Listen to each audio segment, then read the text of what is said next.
Everyone welcome back to my foundation classes your any time classroom. तो guys 8:30 बज चुका है और 8:30 बजे डेली लगाते हो आप लोग एक सेट, ठीक है, जिसमें होते हैं 100 क्वेश्चंस।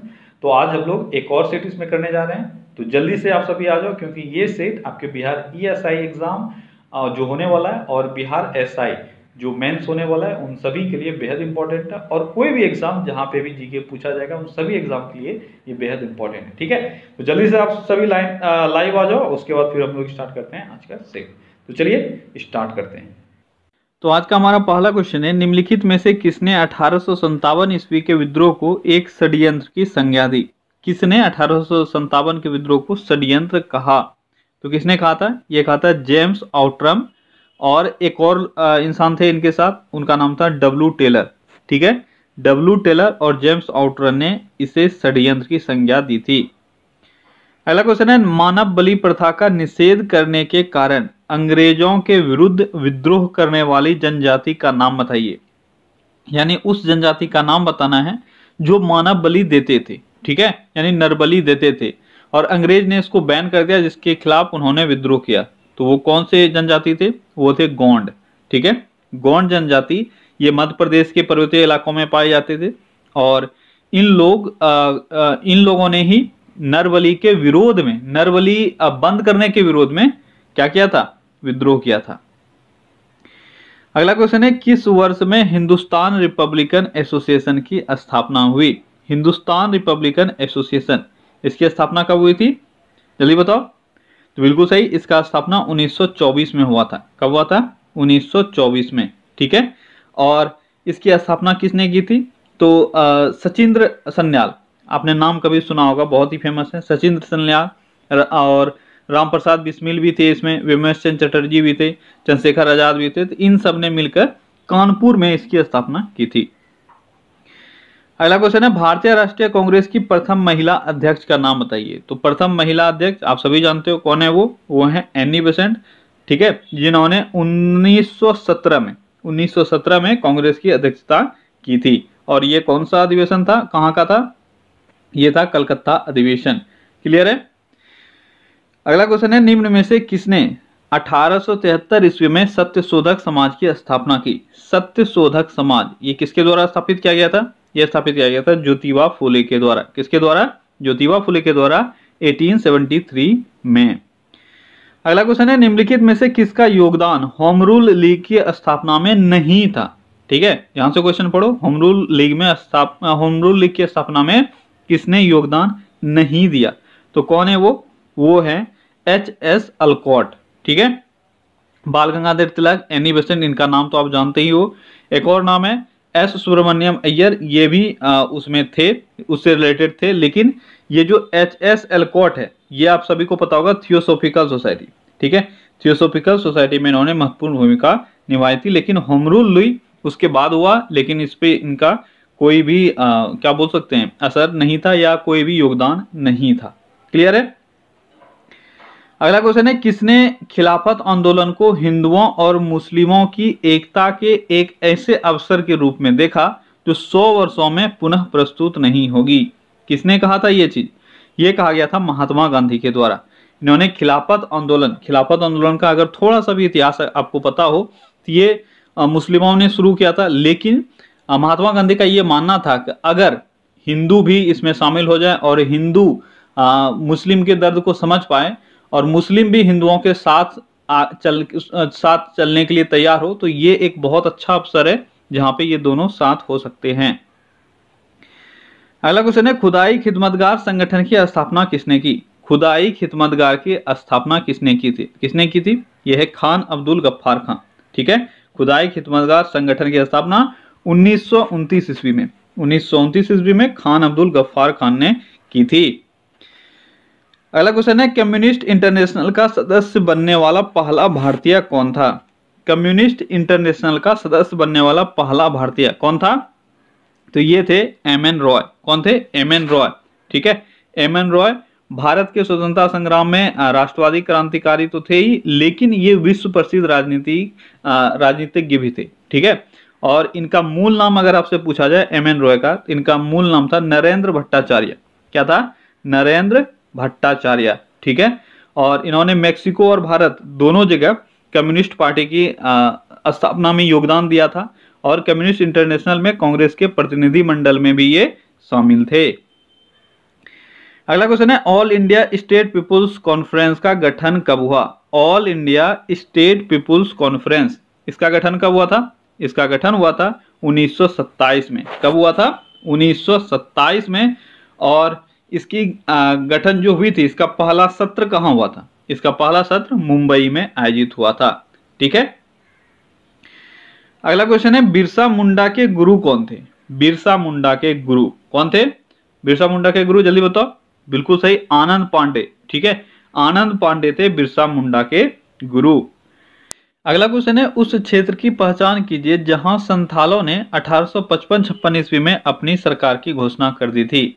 1855-56 में संथालों ने कहां अपनी सरकार की घोषणा कर दी थी? यह भागलपुर राजमहल क्षेत्र। ठीक है, 1855-56 के दौरान भागलपुर से लेकर राजमहल के बीच में जो संथाल थे उन्होंने अपना सेना तैयार किया और विद्रोह किया और अपनी सरकार की घोषणा कर दी। अगला क्वेश्चन है 1830 ईस्वी के दशक में पटना नगर केंद्र था। 1830 ईस्वी के दशक में पटना नगर किस विद्रोह का केंद्र था? तो ये था वहाबी आंदोलन। ठीक है, देखो सन्यासी विद्रोह, तो इसमें बिहार और बंगाल ये पूरे एरिया में फैला हुआ था, लेकिन यहाँ 1830 दिया हुआ है पर्टिकुलरली। तो सन्यासी विद्रोह आप जानते हो। ठीक है, ये 1760 से लेकर लगभग 1800 के बीच में चला था, 15-20 साल चला था। ठीक है, तो ये आपका आंसर होगा नहीं। उसके बाद है गोडखारी, गोडखारी या गडकरी भी इसको बोलते हैं, गडकरी विद्रोह, और ये हुआ था लगभग 1844 में और कोल्हापुर एरिया था इसका केंद्र। ठीक है, मुंडा विद्रोह ये जानते हो, ये रांची में हुआ था। ठीक है, तो इसका पटना हो नहीं सकता है, तो एक बचा वहाबी आंदोलन, ये पटना से रिलेटेड था 1830 ईस्वी में। अगला क्वेश्चन है 1866-67 ईस्वी के नील खेतिहरों के बिहार में हुए विद्रोह के क्षेत्र की पहचान कीजिए। ज्यादा दिमाग नहीं लगाना है आपको। नील विद्रोह कहां हुआ था, बस एक ही लाइन में आप आंसर कर पाओगे। यह है चंपारण। ठीक है, नील विद्रोह कहां हुआ था? चंपारण, जहां पे गांधी जी ने सत्याग्रह भी किया था। किसके बुलाने पर? तो रामचंद्र शुक्ल के बुलाने पर। अगला क्वेश्चन है बिहार कांग्रेस सोशलिस्ट पार्टी का गठन कब हुआ? बिहार कांग्रेस सोशलिस्ट पार्टी, इसका गठन हुआ था 1934 में। ठीक है, और इसका पृष्ठभूमि क्या था, क्यों हुआ? एक्चुअली में देखो 16 मई 1934 को कांग्रेस का बैठक हुआ था। ठीक है, अखिल भारतीय कांग्रेस कमेटी का बैठक था और जो भी उसका फैसला था उससे कुछ लोग नाराज थे और इसी नाराजगी में ये बैठक हुआ 16 मई को। 17 मई को ही जो बिहार कांग्रेस सोशलिस्ट पार्टी है उसकी स्थापना कर दी गई। ठीक है, और ये एक तरह से आप बोल सकते हो ना, मतलब कांग्रेस के विरोध में था, उनके थॉट के विरोध था। और इसकी स्थापना जो की गई थी किसके अध्यक्षता में की गई? आचार्य नरेंद्र देव के अध्यक्षता में। ठीक है, अगला क्वेश्चन है निम्नलिखित में से कौन वैकल्पिक ऊर्जा का सबसे बड़ा संग्रहकार है? यानी सबसे बड़ा स्रोत कौन सा है वैकल्पिक ऊर्जा का? तो वैकल्पिक ऊर्जा का सबसे बड़ा स्रोत कौन सा है? यह है सौर ऊर्जा। अगला क्वेश्चन है हास्य गैस क्या है? हंसने वाली गैस, लाफिंग गैस कौन सी है? यह है नाइट्रस ऑक्साइड। अगला क्वेश्चन है निम्नलिखित में से सबसे भारी धातु है? तो निम्नलिखित में से सबसे भारी धातु कौन सी है? जल्दी बताओ। यह है यूरेनियम। ठीक है, यूरेनियम सबसे भारी धातु है। अगला क्वेश्चन है सर्वव्यापी रक्तदाता का ग्रुप कौन सा है? सर्वव्यापी रक्तदाता यानी यूनिवर्सल डोनर कौन सा है? यह है ओ को कहते हैं हम लोग यूनिवर्सल डोनर और AB को कहते हैं एक्सेप्टर। अगला क्वेश्चन किस वनस्पति खाद्य में अधिकतम प्रोटीन होता है? तो जो भी आपके 4 ऑप्शन है इसमें से सबसे अधिक प्रोटीन किस में होता है? सबसे अधिक प्रोटीन सोयाबीन में होता है। ठीक है, अगला क्वेश्चन है मृदा अपरदन रोका जा सकता है? मृदा अपरदन कैसे आप रोक सकते हो, किस प्रोसेस से आप रोक सकते हो? तो कौन सा बेस्ट मेथड है? यह है वन लगाकर, ज्यादा से ज्यादा वन लगाकर आप मृदा अपरदन या मिट्टी के कटाव को आप रोक सकते हो। ठीक है, अगला क्वेश्चन है न्यूजीलैंड में पाया जाने वाला उड्डयनहीन पक्षी कौन सा है? न्यूजीलैंड में एक पक्षी पाया जाता है जो उड़ नहीं सकता है, तो बहुत ही फेमस है, यह है कीवी। ठीक है, आपने बहुत बार इसका नाम सुना होगा। न्यूजीलैंड के क्रिकेट प्लेयर को भी हम लोग कीवी के नाम से जानते हैं। अगला क्वेश्चन है रेडियोधर्मी पदार्थ उत्सर्जित करता है, यानी कैसे रेस को उत्सर्जित किया जाता है? रेडियो एक्टिव जो भी एलिमेंट्स हैं, तो अल्फा बीटा गामा ये सभी रेस जो हैं ये उत्पन्न किए जाते हैं रेडियो एक्टिव एलिमेंट के द्वारा। अगला क्वेश्चन है आपको मैच करना है। आपको दिया हुआ है एक साइड कुछ दर्रे दिए हुए हैं और दूसरा स्थिति, यानी कहाँ वो स्थित है ये आपको बताना है। नाथुला दर्रा बोमडीला दर्रा, तुजू दर्रा, शिवकिला दर्रा, ये कहाँ स्थित है ये आपको बताना है। तो देखो मैंने पिछले वीडियो में बोला था, अगर आपको ये नहीं आता है, याद नहीं रहता है, तो मैंने इसका एक ट्रिक का वीडियो बनाया हुआ है, आप जाओ आप निकाल के वीडियो देख सकते हो, बहुत अच्छा है, आपको याद हो जाएगा। तो नाथुला दर्रा कहाँ है, सबसे पहले मैं बता ही देता हूं इसका सही आंसर क्या होगा। आई होप कि आप सबने आंसर कर लिया। सही आंसर इसका क्या है, सही आंसर है सी, यानी नाथुला दर्रा कहाँ है, यह है सिक्किम में। उसके बाद बोमडीला दर्रा कहाँ है, बोमडीला दर्रा है अरुणाचल प्रदेश में, ठीक है। उसके बाद तुजू दर्रा कहाँ है, यह है मणिपुर में। और शिवकिला दर्रा कहाँ है, यह है हिमाचल प्रदेश में। क्लियर है। अगला क्वेश्चन है, जब हम बकरी या भेड़ के मांस को खाते हैं तब हम किस तरह के उपभोक्ता के कैटेगरी में आते हैं। अगर आप बकरी या भेड़ का मांस खा रहे हो तो आप किस तरह के उपभोक्ता होगे, यह है द्वितीय उपभोक्ता, ठीक है। देखो एक्चुअली में है क्या, हम लोग तो सर्वाहारी हैं, हम लोग घास फूस भी खाते हैं और फिर मांस मछली भी खाते हैं, तो हम लोग सर्वाहारी हैं। लेकिन पौधे क्या है, यह है प्रोड्यूसर, ठीक है। तो जो सिर्फ पौधों पर डिपेंड करता है उसको हम लोग प्रथम उपभोक्ता बोलते हैं। जैसे बकरी भेड़ ये सब सिर्फ घास भूसे पौधे पर ही डिपेंड रहते हैं, ये लोग मांस नहीं खाते हैं। और जो इन बकरियों पर डिपेंड करता है, इन भेड़ों पर डिपेंड रहता है, यानी जो मांसाहार करते हैं, उसको हम लोग द्वितीय उपभोक्ता बोलते हैं। जैसे लायन वगैरह, शेर वगैरह जो भी हैं ये सब, ठीक है। लेकिन अगर हम भी इन पर डिपेंड हैं, जैसे आपको कंडीशन दे दिया गया ना कि आप बकरी का मांस खा रहे हो, तो आप उस वक्त क्या कहलाओगे, द्वितीय उपभोक्ता, ठीक है। अगला क्वेश्चन है, ग्रीन पीस क्या है। तो ग्रीन पीस क्या है ये आपको बताना है। ग्रीन पीस क्या है, पर्यावरण समर्थकों का एक अंतरराष्ट्रीय संगठन है जिसका नाम है ग्रीन पीस। क्लियर है। और इसके लिए जो इसका मेन फंक्शन है वो है पर्यावरण की सुरक्षा, ठीक है। और सुरक्षा के लिए सीधी कार्रवाई में ये लोग विश्वास रखते हैं। इसकी स्थापना कब हुई थी, इसकी स्थापना 1971 में हुई थी। और इसका मुख्यालय कहाँ, यह है नीदरलैंड में। क्लियर है। अगला क्वेश्चन है, साप्टा का पूर्ण रूप क्या है। साप्टा का फुल फॉर्म क्या है, जल्दी बताओ, साप्टा का फुल फॉर्म क्या है। तो साप्टा का फुल फॉर्म, जो भी आपके 4 ऑप्शन है जल्दी जल्दी पढ़ लो, क्या है। तो साप्टा का फुल फॉर्म इनमें से कोई नहीं है। अगर आपने देखा होगा साप्टा का फुल फॉर्म आपको पता है तो आपको पता होगा साप्टा का मतलब क्या होता है। साप्टा का फुल फॉर्म क्या होता है, ये होता है south Asian free trade area, ठीक है, SAFTA, south Asian free trade area. तो आपके ऊपर में से कोई भी ऐसा नहीं है जहां पे ये ऑप्शन हो, ठीक है। तो आप इसको नोट डाउन कर लेना। अगला क्वेश्चन है, हड़प्पा में मिट्टी के बर्तनों पर सामान्यतः किस रंग का उपयोग हुआ था। तो मिट्टी के जो बर्तन थे हड़प्पा कालीन समय में, उस वक्त किस रंग का उपयोग किया जाता था सामान्यतः, ये था लाल रंग। देखो लाल और काला, ठीक है, वो लोग 2 ही कलर का यूज करते थे, लाल और काला। यहाँ काला है नहीं, तो आपका आंसर क्या होगा, लाल रंग। क्लियर है। अगला क्वेश्चन है, ऋग्वेद संहिता का 9वां मंडल पूर्णतः किसको समर्पित है। तो ऋग्वेद का 9वां मंडल किसको समर्पित है, ये समर्पित है सोमदेव को और इस पे पर नामकृत देवता, ठीक है। सोमरस आप जानते हो ना, सोमरस और सोमदेव, ठीक है। तो यहाँ पे इसी पे का बात किया जा रहा है, सोमरस का। तो सोम और सोमदेव ये दोनों पर दोनों को समर्पित है 9वां मंडल। अगला क्वेश्चन है, धर्म शास्त्रों में भू राजस्व की दर क्या है। तो धर्म शास्त्रों में कितना रखा गया था, जो भी एरिया थे वहां पे लगभग ऑलमोस्ट जो दर था भू राजस्व का वो कितना था, तो वो था 1/6, ठीक है। अगला क्वेश्चन है, बराबर की गुफाओं का उपयोग किसने आश्रय गृह के रूप में किया। बराबर का गुफा जो था उसको आश्रय गृह के रूप में किस धर्म के लोगों ने यूज किया था। कौन सा धर्म है इससे संबंधित, जल्दी बताओ। तो ये धर्म था आजीवक धर्म के, आजीवक संप्रदाय के लोगों के द्वारा ये यूज किया गया था, ठीक है। अगला क्वेश्चन है, निम्नलिखित में से कौन सबसे पूर्वकालिक जैन ग्रंथ कहलाता है। सबसे पुराना जैन ग्रंथ कौन सा कहलाता है, तो ये है 14 पूर्व। 14 पूर्व जो है यह जैन ग्रंथों में सबसे पुराना है। अगला क्वेश्चन है, नगरों का क्रमिक पतन किस काल की एक महत्वपूर्ण विशेषता है। नगरों की क्रमिक पतन ये है गुप्त काल की एक विशेषता, ठीक है। एक क्रमिक पतन क्या हो गया, एक एक करके इसका पतन होना। ये किसके काल में ये देखने को आपको ज्यादातर मिलता है, यह है गुप्त काल में, ठीक है। अगला क्वेश्चन है, चीनी यात्री इत्सिंग ने बिहार का भ्रमण कब किया था। इत्सिंग बिहार कब आया ये आपको बताना है। तो इत्सिंग बिहार कब आया था, यह आया था 673 ईस्वी में। कब आया था इत्सिंग बिहार, ये 673 ईस्वी में बिहार आया था। इत्सिंग एक चीनी यात्री था और ये बौद्ध भिक्षु भी था, ठीक है। ये लगभग 671 से लेकर 695 तक, 671 से लेकर 695 तक ये भारत में रहा, और 675 ईस्वी में सुमात्रा के रास्ते हुए ये भारत पहुंचा था, और ये बिहार में कब पहुंचा? 673 ईस्वी में। क्लियर है? अगला क्वेश्चन है, विजयनगर के उस पहले शासक की पहचान कीजिए जिसने बहमनियों से गोवा छीना था। विजयनगर के उस शासक का नाम बताना है जिसने बहमनियों से गोवा को छीन लिया था। तो वो शासक कौन है विजयनगर का? वो शासक है हरिहर द्वितीय। कौन है? हरिहर द्वितीय। अगला क्वेश्चन है, बिहार के सुप्रसिद्ध संत शफुद्दीन मनेरी का संबंध सूफियों के किस संप्रदाय से था? इंपॉर्टेंट है।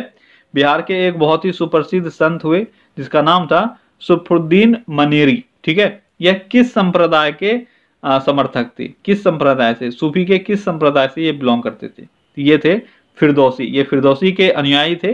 ठीक है। अगला क्वेश्चन है, निम्नलिखित अंग्रेजों में से किसे जहांगीर ने खान की उपाधि से सम्मानित किया था? अंग्रेजों ने खान की उपाधि या अंग्रेज खान की उपाधि किसको दी थी? यह है कैप्टन हॉकिंस। ठीक है, कैप्टन हॉकिंस को किसके द्वारा अंग्रेज खान की उपाधि दी गई थी? तो जहांगीर के द्वारा। अगला क्वेश्चन है, उस क्षेत्र की पहचान कीजिए जहां से यूरोप वासियों को सर्वोत्तम सोरा और अफीम प्राप्त होता था। तो वो क्षेत्र कौन सा था? तो वो क्षेत्र था बिहार। देखो, सोरा अगर आप भूल भी जाओ, अफीम तो आपको याद होगा। ठीक है, तो अफीम कहां से वो लोग प्राप्त करते थे सर्वोत्तम क्वालिटी के? वो था बिहार। अगला क्वेश्चन है, मयूर सिंहासन पर बैठने वाला अंतिम मुगल सम्राट कौन था? तो मयूर सिंहासन पर बैठने वाला अंतिम मुगल सम्राट था मोहम्मद शाह। कौन था? मोहम्मद शाह। जब तक 1739 में नादिर शाह ने उसको लूटकर नहीं लेके गया। किसको? मयूर सिंहासन को। अगला क्वेश्चन है, रेगुलेटिंग एक्ट के प्रावधानों के अंतर्गत बिहार के लिए एक प्रांतीय सभा की स्थापना हुई। तो बिहार के लिए एक प्रांतीय सभा की स्थापना रेगुलेटिंग एक्ट के तहत कब हुआ था? ये हुआ था 1774 में। अगला क्वेश्चन है, महाराष्ट्र के किस सुधारक को लोकहितवादी कहा जाता है? किस सुधारक को लोकहितवादी कहा जाता है? ये कहा जाता है गोपाल हरि देशमुख को। किसको कहा जाता है? गोपाल हरि देशमुख को। अगला क्वेश्चन, किसके द्वारा मंदिरों में प्रवेश के अधिकार की मांग की प्रस्तुति के कारण 1899 ईस्वी में तिरुनेलवेली में भयंकर दंगे हुए? वो कौन थे? हुए थे इनका नाम नादार भी कहा जाता है इनको, या नादास्त्र यहाँ पे लिखा हुआ है। ठीक है, तो नादार के नाम से आप इनको जानो, नादार विद्रोह भी इनको कहा जाता है।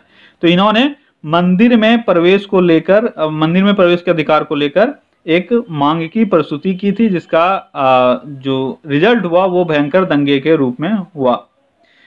अगला क्वेश्चन है, अग्नेय चट्टानों के लिए निम्नलिखित में से कौन सा कथन सत्य है? अग्नेय चट्टान यानी इग्नियस रॉक, इग्नियस रॉक से रिलेटेड कौन सा स्टेटमेंट सही है, ये आपको बताना है। चलिए एक तरफ से सारा स्टेटमेंट पहले पढ़ लेते हैं। पहला है, उनमें पूरा जीवाश्म बहुत कम होते हैं। क्या अग्नेय चट्टान में जीवाश्म होते हैं? बिल्कुल नहीं, ये तो गलत है। कम क्या, होते ही नहीं है। वे जल के लिए सरंध्र होते हैं? बिल्कुल नहीं, उसमें कोई भी रंध्र होता ही नहीं, यानी वो पोरस बिल्कुल भी नहीं होते हैं, नॉन पोरस होते हैं। अगला है, वे क्रिस्टलीय तथा अक्रिस्टलीय दोनों होती है। ये हो सकता है। ठीक है, वे क्रिस्टलीय या अक्रिस्टलीय के रूप में मिल सकता है आपको। अग्नेय चट्टान से रिलेटेड ये स्टेटमेंट सही है। अगला क्वेश्चन है, निम्नलिखित में से कौन एक पत्तर नगर नहीं है? यानी कौन सा एक? पत्तर नगर यानी ये हो गया डॉकयार्ड सिटी नहीं है। ठीक है, कहां पे कोई पोर्ट नहीं है? ये है आपका कैनबरा। कैनबरा ऑस्ट्रेलिया में है और यहाँ पे कोई पोर्ट नहीं है क्योंकि ये कोस्टल एरिया में नहीं पड़ता है। अगला क्वेश्चन है, पारिस्थितिक संतुलन बनाए रखने के लिए न्यूनतम वन आवरण अनिवार्य है? यानी पर्यावरण के संतुलन को बनाए रखने के लिए कितना % न्यूनतम वन होना चाहिए? यह है ऑलमोस्ट संपूर्ण भूमि का 33% होना चाहिए। ठीक है। अगला क्वेश्चन है, पत्थर के कोयले के भंडार में कौन सा देश विश्व में अग्रणी है? तो कोयले के भंडार में कौन सा देश अग्रणी है? यह है चीन। चीन कोयले के भंडार में विश्व में सबसे आगे है। अगला क्वेश्चन है, भारत के चावल के कटोरे क्षेत्र का नाम क्या है? तो भारत का कौन सा ऐसा क्षेत्र है जिसको चावल का कटोरा कहा जाता है? किसको चावल का कटोरा कहा जाता है? ये कहा जाता है कृष्णा गोदावरी डेल्टा क्षेत्र को। किसको? कृष्णा गोदावरी डेल्टा क्षेत्र को कहा जाता है।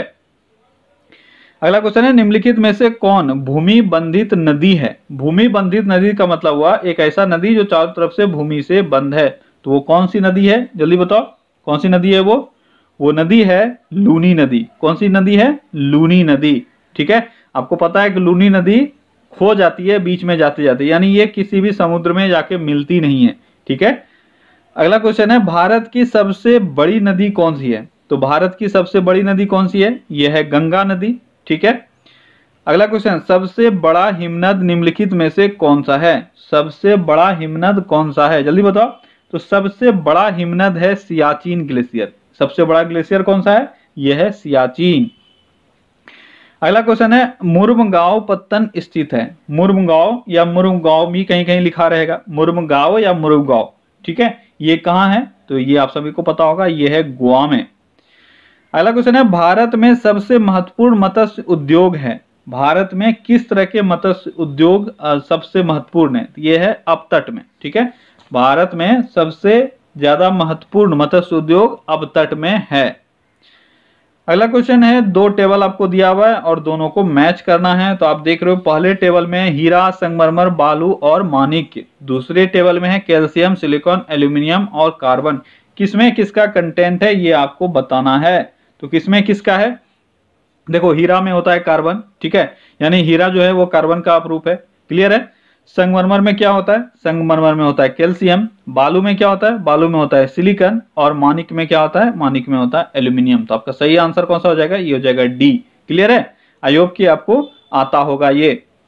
अगला क्वेश्चन है बिहार में पहली चीनी मिल स्थापित हुई। बिहार में पहली चीनी मिल कहाँ स्थापित हुई थी? तो बिहार में पहली चीनी मिल बेतिया में स्थापित हुई थी। कहाँ हुई थी? बेतिया में। और ये सिर्फ बिहार का ही नहीं, शायद ये भारत का पहला चीनी मिल था कमर्शियल पर्पज से। अगला क्वेश्चन है देश में कच्चे तांबे के उत्पादन में मध्य प्रदेश का क्या स्थान है? मध्य प्रदेश का स्थान किस चीज में? कच्चे तांबे के उत्पादन में। तो कच्चे तांबे के उत्पादन में मध्य प्रदेश का पहला स्थान है। कौन सा स्थान है? पहला स्थान है। अगला क्वेश्चन है बिहार का, अच्छा तांबे के उत्पादन से रिलेटेड थोड़ा सा आपको डाटा याद रखो। ठीक है, मध्य प्रदेश, ठीक है, इसके बाद राजस्थान और इसके बाद झारखंड, ये तीन ही ऐसे जगह हैं भारत में, तीन ही ऐसा स्टेट है जहां पे आपको तांबा मिल सकता है। तो ये चीज आपको याद रखना है। क्लियर है। अगला क्वेश्चन है बिहार का कुल भौगोलिक क्षेत्रफल है। तो 2000 ईस्वी से पहले का बात किया जा रहा है। 2000 ईस्वी से पहले बिहार का कुल क्षेत्रफल कितना था? ये एक अच्छा क्वेश्चन है, थोड़ा कॉन्सेप्चुअल क्वेश्चन है। ठीक है, तो बिहार का क्षेत्रफल 2000 ईस्वी से पहले कितना था? ये था लगभग 174 लाख किलोमीटर। कितना था? 174 लाख किलोमीटर वर्ग किलोमीटर। ठीक है, 174 लाख वर्ग किलोमीटर या किलोमीटर स्क्वायर। लेकिन अब कितना है? ये तो 2000 ईस्वी से पहले का था। अब कितना है? क्यों 2000 ईस्वी से पहले था? क्योंकि 2000 ईस्वी में झारखंड बिहार से अलग हो गया। ठीक है, तो अभी आपको अगर करंट पूछा जाए तो ये लगभग 99,200 किलोमीटर है, किलोमीटर स्क्वायर। ठीक है, 99,200 किलोमीटर स्क्वायर यह है बिहार का क्षेत्रफल।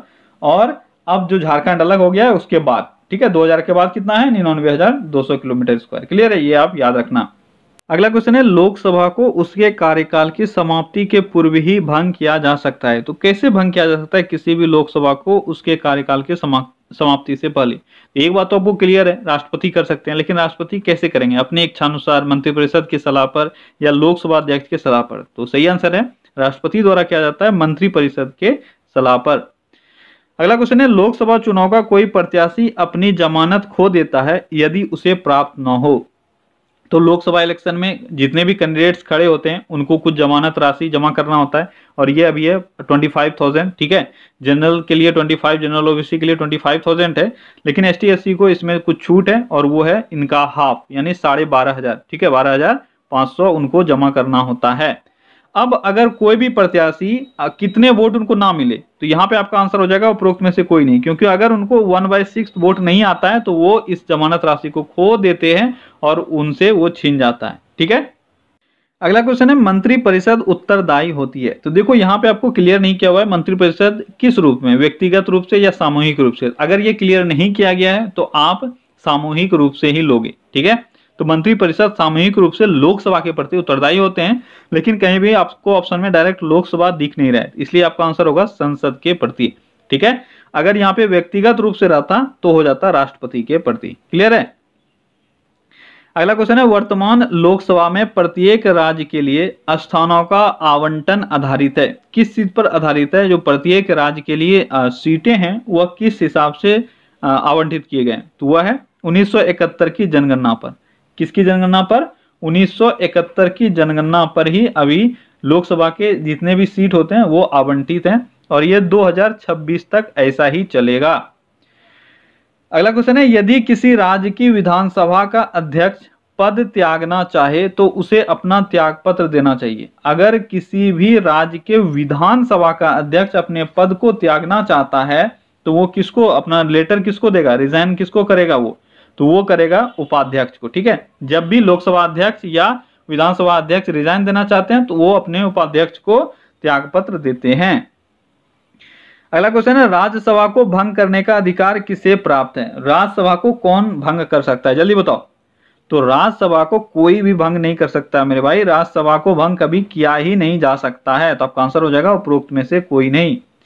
अगला क्वेश्चन है, लोकसभा का नेता कौन होता है? जनरली लोकसभा का नेता कौन होता है? तो लोकसभा का नेता जनरली प्रधानमंत्री होते हैं। कौन होते हैं? प्रधानमंत्री होते हैं। ठीक है, ये प्राय है, जनरली इन जनरल बात किया जा रहा है, पर लोकसभा का सदस्य न रहने पर कोई दूसरा व्यक्ति भी लोकसभा का नेता हो सकता है, लेकिन इन जनरल प्रधानमंत्री सही है। अगला क्वेश्चन है, किसी राज्य में विधान परिषद की संरचना अथवा विघटन किया जा सकता है? किसी राज्य में विधान परिषद की संरचना या विघटन जो भी करना हो, विधान परिषद का बात किया जा रहा है। आपको पता है हर एक राज्य में विधानसभा तो होगा ही, कंपलसरी है, पर विधान परिषद ऑप्शनल है। ठीक है, तो यहाँ पे बोला जा रहा है कि विधानसभा को कैसे हम लोग क्रिएट कर सकते हैं या अबोलिश कर सकते हैं। तो किस तरह से कर सकते हैं? यह है संसद के द्वारा। ठीक है, संसद अपने विचार से अगर किसी राज्य में चाहिए तो वो क्रिएट करके दे सकती है और वहां का विधान परिषद खत्म भी कर सकती है। अगला क्वेश्चन है, भारतीय संविधान के निम्नलिखित अनुच्छेदों में से कौन राज्य की विधानसभाओं के निर्वाचन का प्रावधान प्रस्तुत करता है? राज्य के निर्वाचन का प्रावधान कौन प्रस्तुत करता है? कौन करता है? यह अनुच्छेद 170। ठीक है, अगला क्वेश्चन है, योजना आयोग का गठन कब हुआ? आसान सा क्वेश्चन है, योजना आयोग का गठन हुआ था 1950 में। अगला क्वेश्चन, स्वतंत्रता प्राप्ति के बाद से भारत ने सर्वाधिक प्रगति की है? किस चीज में, किस चीज के प्रोडक्शन में सर्वाधिक प्रगति हुई है? तो भारत में गेहूं के उत्पादन में सर्वाधिक जो प्रगति है वो हुई है स्वतंत्रता के बाद। अगला क्वेश्चन है, भारत में राज्य सरकारों के लिए आय का सबसे महत्वपूर्ण स्रोत है? राज्य सरकारों के लिए आय का सबसे महत्वपूर्ण स्रोत क्या है? यह है बिक्री कर। राज्य सरकारों के लिए बिक्री कर जो है वह सबसे इंपॉर्टेंट स्रोत है आय के लिए। अगला क्वेश्चन है, भारत में राष्ट्रीय आय का संकलन होता है? तो भारत में राष्ट्रीय आय का संकलन किसके द्वारा किया जाता है? आप सभी को पता है ये सीएसओ को द्वारा किया जाता है, यानी केंद्रीय सांख्यिकी संगठन द्वारा। अगला क्वेश्चन, जिला नियोजन एवं विकास परिषद का प्रधान कौन होता है? जिला नियोजन एवं विकास परिषद का प्रधान कौन होता है? ये होता है जिला विकास पदाधिकारी। कौन होता है? जिला विकास पदाधिकारी। अगला क्वेश्चन है, समुद्र नीला प्रतीत होता है, क्यों? आपको समुद्र देखने में नीला क्यों लगता है? तो समुद्र नीला इसलिए दिखाई देता है क्योंकि आकाश के परावर्तन तथा जल के कणों द्वारा प्रकाश के परिकिरणन के कारण। अगला क्वेश्चन है, तेज हवा वाली रात्रि में ओस नहीं बनती, क्यों? तेज हवा वाली रात्रि में ओस क्यों नहीं बनती? क्यों? क्योंकि वाष्पीकरण के दर तेज हो जाने के कारण ओस नहीं बन पाती है। अगला क्वेश्चन है, जीवन चक्र की दृष्टि से पौधे का सबसे महत्वपूर्ण अंग कौन सा है? तो जीवन चक्र की दृष्टि से पौधे का सबसे महत्वपूर्ण अंग है पुष्प। ठीक है, अगला क्वेश्चन है, आर्कियोपेट्रिक्स है। आर्कियोपेट्रिक्स क्या है? जल्दी बताओ। आर्कियोपेट्रिक्स जुरासिक युग का सर्व पुरातन पक्षी है। ठीक है, जुरासिक टाइम के सबसे पुराना पक्षी को आर्कियोपेट्रिक्स के रूप में जानते हैं। अगला क्वेश्चन है, एस्प्रिन क्या है? जल्दी बताओ। तो एस्प्रिन एंटीपैरेटिक है। क्या है? एंटीपैरेटिक। अगला क्वेश्चन है, अपमार्जक क्या है? देखो साइंस के आसान आसान सारे क्वेश्चंस हैं और एग्जाम में भी आपको साइंस से आसान ही क्वेश्चन मिलेंगे। ठीक है, यहाँ पे सेट में आपको हर तरह के क्वेश्चंस मिलेंगे, इजी क्वेश्चन, टफ क्वेश्चन सब। मैं बार बार बोलता हूँ, इसलिए आपको जो मिलता है आप उसको करते जाओ। तो अपमार्जक क्या है? यह एक शोधन अभिकर्ता है। ठीक है, प्यूरिफाइंग एजेंट है। अगला क्वेश्चन है, बिहार के किस जिले में तराई मृदा पाई जाती है? बिहार के किस जिले में तराई मृदा पाई जाती है? जल्दी बताओ। तो देखो इन 4 डिस्ट्रिक्ट्स में से किशनगंज एरिया में तराई मृदा पाई जाती है। तराई मृदा क्या हुआ? पहाड़ के तराई क्षेत्र आपने सुना होगा, तराई क्षेत्र वो है जो पहाड़ के निचले क्षेत्र में जहाँ पे, ठीक है, जो एरिया है वो थोड़ा बहुत ड्राई होता है, ठीक है, और वहां पे सूखापन रहता है। तो अब जो बिहार है, मान लो ये है बिहार, ठीक है, बिहार का जो ऊपरी हिस्सा है, इन पूरे क्षेत्रों में किस तरह की मिट्टी पाई जाएगी, एक लेयर होगा थोड़ा सा जिसमें तराई मिट्टी सब में आपको मिलेगा, कहीं ना कहीं आपको तराई मिट्टी मिलेगा। क्लियर है? तो जो भी ऊपर होगा नॉर्थ एरिया में वही डिस्ट्रिक्ट हो सकता है। इन चारों में से देखो, अगर आपको मैप पे अगर आइडिया हो तो किशनगंज ही यहाँ पे है, ठीक है, और रेस्ट जो भी है पूर्णिया यहाँ पर है, मुंगेर इसी जगह, सब नीचे है, शिवहर यहाँ पे है, ठीक है, सब नीचे ही है, नॉर्थ एरिया में कोई नहीं लाया करता है, किशनगंज नॉर्थ ईस्ट में है, ठीक है, तो आपका सही आंसर हो जाएगा किशनगंज। अगला क्वेश्चन है, कमला नदी किसकी प्रसिद्ध नदी है?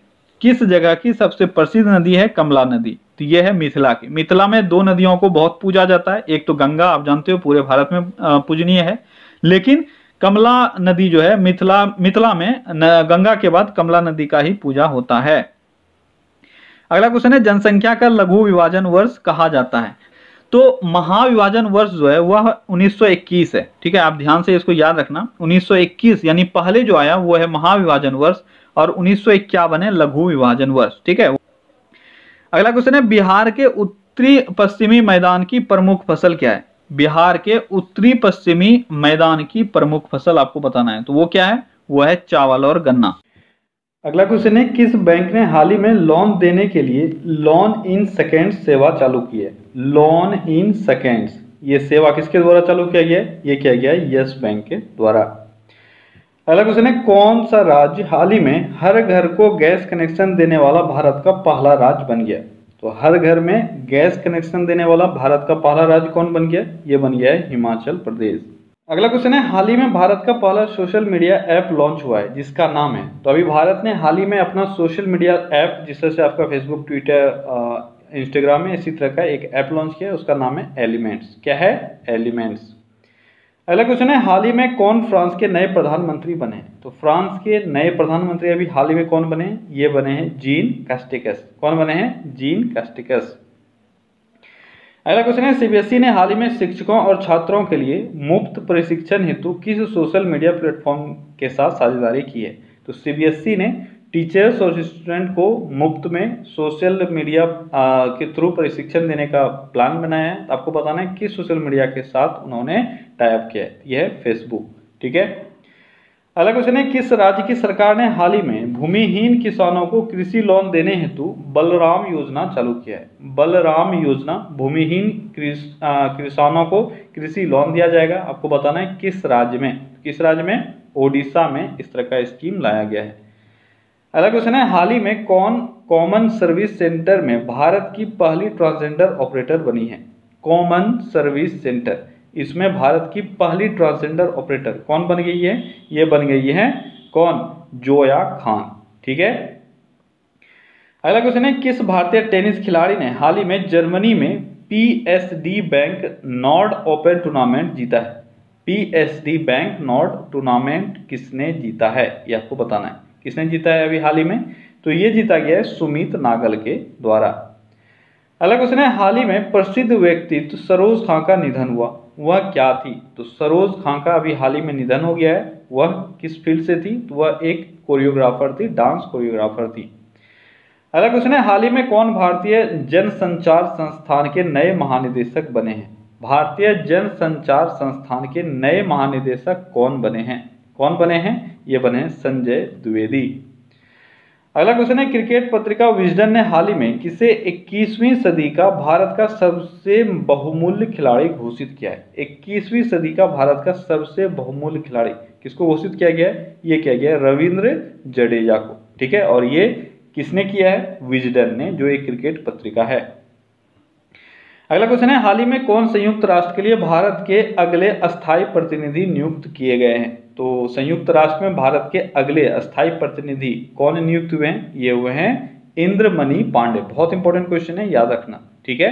अगले अस्थायी प्रतिनिधि संयुक्त राष्ट्र में कौन है? इंद्रमणि पांडे। अगला क्वेश्चन है, हाल ही में कौन पाकिस्तानी सेना की पहली महिला लेफ्टिनेंट जनरल बनी है? तो पाकिस्तानी सेना में पहली बार किसी महिला को लेफ्टिनेंट जनरल बनाया गया, आपको बताना है उनका नाम क्या है। उनका नाम है निगार जौहर। क्या नाम है? निगार जौहर। अगला क्वेश्चन है, किस बैंक ने हाल ही में किसानों के लिए ई किसान धन नाम का ऐप लॉन्च किया है? ई किसान धन नामक एक ऐप लॉन्च किया गया। आपको बताना है किस राज्य ने इस तरह का ऐप लॉन्च किया है। किसने किया है? सॉरी, किस बैंक ने किया है? तो ये किया गया है HDFC बैंक के द्वारा। किसके द्वारा? HDFC बैंक के द्वारा।